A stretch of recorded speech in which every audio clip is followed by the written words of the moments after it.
बर्दाश्त न होला जुदाई गम की, बर्दाश्त न होला जुदाई गम की। जब याद आवता आँख भर आवता तोहर याद सतावे हमके, दिल डहकता हो मन बहकता हो, खुश बारू तू हमें रुलाई के।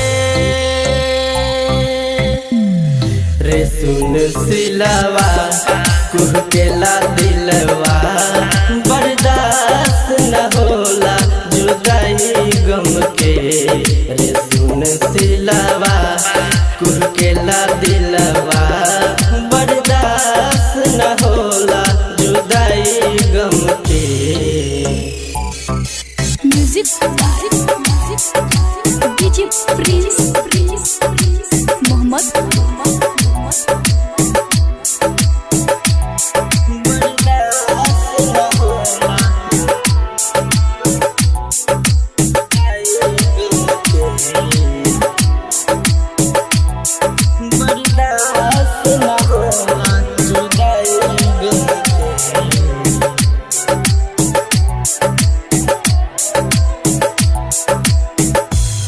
घुमवलू सा जोड़ाई के हाथ, दिखत नइखे परछाई हो।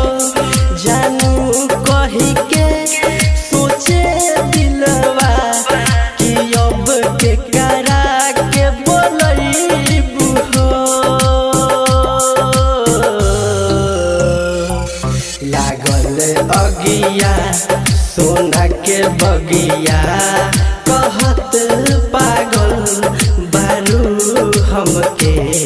रे सुन सिलवा कुहकेला दिलवा, बर्दाश्त न होला जुदाई गम के। DJ Prince Mohammad.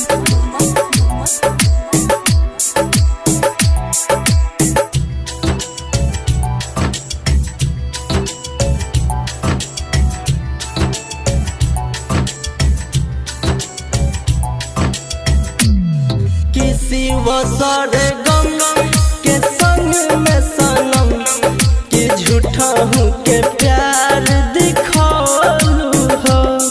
कि लक्ष्मणा दीद आजाद अमीर के नामवा के मेहदी रचौलू हो।